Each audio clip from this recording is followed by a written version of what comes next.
Assalamualaikum, salam welas asih, salam rahayu. Pernah nggak kamu merasa kita ini hidup di zaman yang sangat ramai, tapi batin kita kosong? Zaman di mana orang-orang mudah menyebut nama Tuhan, tapi hatinya dingin. Zaman di mana kitab suci berseliweran di mana-mana, tapi rasa malu, rasa welas asih, rasa cukup justru hilang. Zaman ini agama begitu lantang bersuara, tapi rasa justru membisu. Saya tidak sedang mengajak Anda membenci agama, tidak. Saya cuma ingin mengajak kita jujur bahwa mungkin kita telah meninggalkan sesuatu yang jauh lebih tua, lebih dalam, lebih manusiawi. Ngilmu iku kalakoni kan tilaku. Leluhur Jawa mengajarkan bahwa ilmu itu tidak bisa cuma dihafal. Ilmu sejati lahir dari laku, dari pengalaman batin, dari tirakat hidup, dari diam yang panjang, dari pahit yang diterima dengan legowo. Sekarang kita berlomba-lomba membuktikan siapa yang paling benar, paling suci, paling banyak dalil. Tapi semua itu hanya suara. Dan suara, kalau tak diiringi rasa, ia hanya jadi kebisingan yang mengguncangkan dunia, tapi tidak menggugah jiwa. Kita lupa bahwa ngilmu bukan untuk dipamerkan, tapi untuk menuntun. Bukan untuk menguasai, tapi untuk merendahkan diri. Rumongso iso versus iso rumongso. Leluhur membedakan antara dua jenis manusia. Yang rumongso iso merasa sudah hebat, sudah tahu segalanya, sudah hafal ayat, sudah pegang kebenaran. Dan yang iso rumongso tahu diri, tahu bahwa dirinya kecil, bahwa semakin dalam seseorang menyelami hidup, semakin ia diam, semakin ia malu, dan semakin ia enggan menyalahkan siapapun. Sekarang kita lebih banyak rumongso iso, merasa bisa dakwah, bisa nasihati orang, bisa tunjuk ini sesat, itu kafir, itu haram, itu bid'ah. Padahal semakin banyak bicara, seringnya semakin jauh dari laku. Semakin banyak tahu, semakin sedikit rasa. Ojo dumeh, ojo gumunan, ojo kagetan, ojo kitunan. Ini ajaran yang seharusnya jadi bekal setiap orang yang merasa dirinya tahu Tuhan, tapi nyatanya malah hilang. Orang sekarang mudah kagetan, lihat simbol lain dikit panik, lihat keyakinan orang bidah ngamuk, dengar satu istilah asing langsung menghakimi. Leluhur kita diajarkan kekokohan batin, bukan panik spiritual. Mereka bisa tenang melihat apapun karena tahu Tuhan tidak butuh dibela, tidak mudah goyah, dan tidak sempit seperti pikirannya manusia. Ono rembulan ing jero ati. Ada bulan purnama di dalam hatimu. Tapi kenapa kamu cari terang di luar? Kenapa kamu kejar ke langit, ke arah kitab, masjid, gereja, pura, ceramah? Leluhur kita percaya bahwa pencerahan bukan datang dari suara yang keras, tapi dari batin yang hening. Di dalam hatimu ada rembulan. Tapi selama kamu sibuk membenci, sibuk membuktikan bahwa orang lain salah, rembulan itu tidak akan pernah kelihatan.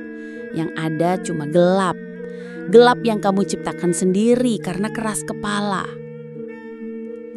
Sopo salah seleh, sopo bener ngalah. Ini bukan kelemahan, ini keagungan batin. Yang salah ngaku salah, yang bener gak perlu menang. Sekarang yang merasa bener paling keras suaranya, paling suka debat, paling cepat marah kalau gak diikuti. Leluhur kita mengajarkan kemenangan sejati adalah ketika kamu bisa diam saat kamu benar dan dianiaya. Karena di sanalah tempat jiwa naik derajatnya. Luweh beci ilang bondo, tinimbang ilang rasa. Leluhur tidak takut miskin. Yang mereka takut adalah kehilangan rasa. Rasa malu, rasa syukur, rasa cukup, rasa welas asih. Bondo atau harta bisa dicari lagi, Tapi rasa kalau sudah mati, manusia tinggal raga saja. Matanya hidup, mulutnya bicara, tapi hatinya beku.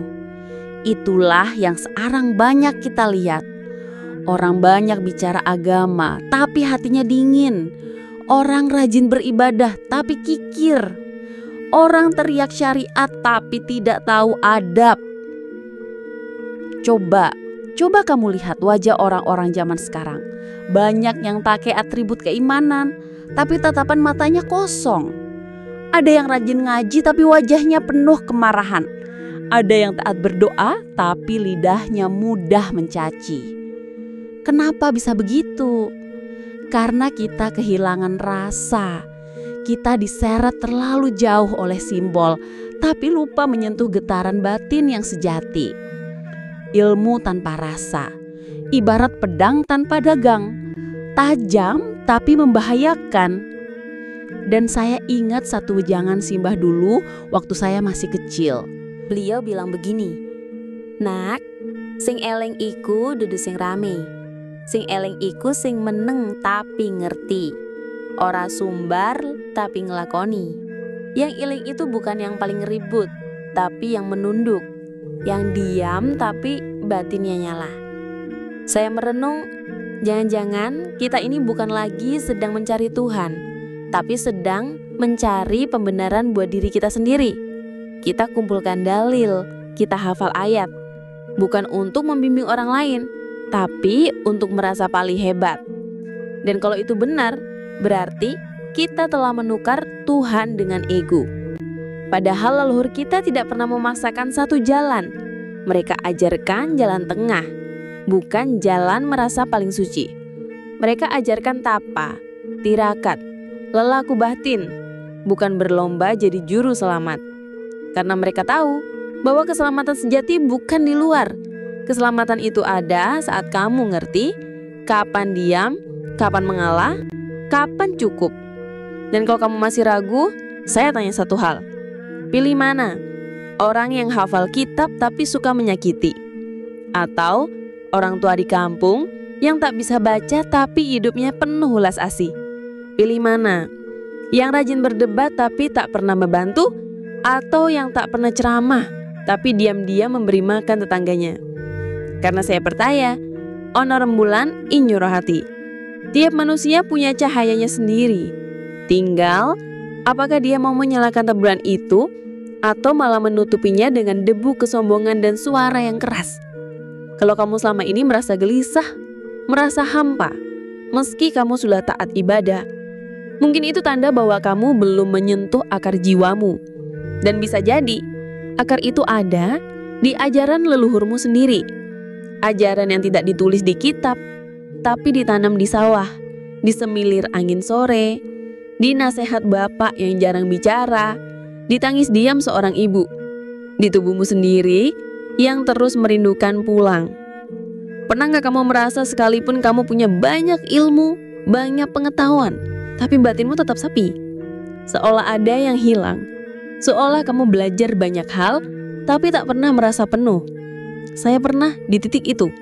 Belajar sana-sini, ikut forum, ikut kajian, ikut komunitas spiritual. Tapi tetap saja, dalam keheningan malam saya merasa kosong. Sampai akhirnya saya berhenti mencari keluar. Saya mulai diam, dan dari diam itulah rasa itu muncul. Bukan dari suara ustadz, bukan dari buku filsafat, tapi dari getaran yang muncul saat saya mulai menundukkan kepala. Saat itu saya ingat wejangan sepuh deso, sing nyawang kadohan. Akhire ora weruh sing cedak. Yang kamu cari terlalu jauh, padahal yang kamu butuhkan ada sangat dekat. Begitu dekatnya sampai sering terlewat. Leluhur kita tidak mengajarkan banyak bicara, tapi banyak rasa. Tidak mengajarkan fanatik, tapi ngerti papan, ngerti wektune, ngerti sopo sliramu. Dan dari semua ajaran itu, satu yang paling membekas dalam hati saya. Welas asih iku luwih dhuwur tinimbang pinter. Kasih sayang lebih tinggi dari kepintaran. Karena banyak orang pintar tapi tidak punya rasa. Dan banyak orang sederhana tapi hatinya terang seperti pelita. Dan saya lebih memilih jadi yang kedua. Maka kalau kamu tanya, kenapa saya bilang ajaran leluhur ini lebih tinggi dari agama-agama buatan sistem? Saya jawab, karena ia tidak memenjarakan. Karena ia tidak menjanjikan surga atau menakut-nakuti neraka. Tapi ia membentuk manusia yang sadar, manusia yang cukup, manusia yang tahu diri. Ia tidak butuh kitab, karena kitabnya adalah kehidupan itu sendiri. Hari ini kita sering salah kira, mengira bahwa spiritualitas harus terlihat dari simbol. Padahal spiritualitas adalah saat kamu tidak mengutuk siapapun. Adalah saat kamu bisa tidur dengan hati tenang, tanpa dendam. Adalah saat kamu bisa melihat orang lain berbeda, tapi tetap kamu doakan diam-diam. Itu yang dulu diajarkan di langgar kecil, di sawah, di bawah pohon oleh mbah-mbah kita. Itu yang tidak kamu temukan di konten debat, ceramah yang marah-marah, atau perang dalil antar mazhab dan mazhab. Kita boleh modern, kita boleh sekolah tinggi, kita boleh belajar dari agama manapun. Tapi jangan lupakan akar. Karena pohon yang lupa akar akan tumbang saat badai datang. Dan akar itu ada dalam darahmu, dalam tanah yang kamu injak, dalam ajaran yang mungkin sudah tidak kamu dengar lagi karena terlalu pelan untuk telinga yang terbiasa teriak. Kalau isi video ini membuatmu berhenti sejenak dan berpikir, membuatmu menunduk lalu diam, berarti kita sedang berada di frekuensi yang sama.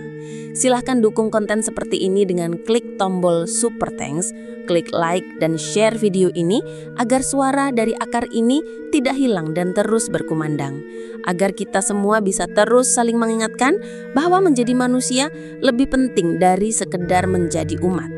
Dan saat saya membuat video ini, saya hanya ditemani secangkir kopi hitam tanpa gula. Pahit seperti rasa yang mungkin pernah dirasakan para leluhur kita ketika dilupakan oleh cucunya sendiri. Link kopinya ada di bawah kalau kamu juga ingin merasakan getirnya kesadaran. Semoga ini dapat bermanfaat bagi kita semuanya. Semoga cerita ini bisa sebagai refleksi apresiasi dalam kita belajar, sehingga kita dapat belajar mana hal yang positif yang bisa kita gunakan dan mana hal yang negatif yang bisa kita harus hindari. Dengan bertujuan untuk lebih baik lagi ke depannya dalam kehidupan kita dengan Subosito Jowo dari pembabaran Primbon Jowo hasil waris nenek moyang Jawa kita.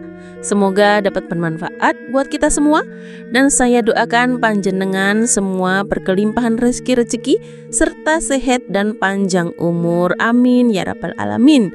Salam Rahayu Bagas Kewarasan Kawilujengan buat kita semuanya. Akhir wassalam. Wabillahi taufik wal hidayah. Wassalamualaikum warahmatullahi wabarakatuh. Ngger, kowe anak putuku kabeh, ayo sinau babagan Primbon Jowo neng channel Hendri Kimyong iki. Bener Ngger, ben uripmu kabeh bisa temoto, tentrem, ayem. Nek do pengen sinau weton Primbon Jowo langsung wae nek channel YouTube Hendri Kimyong. Bener, aja nganti lali di subscribe, like, komen, dan share. Ya.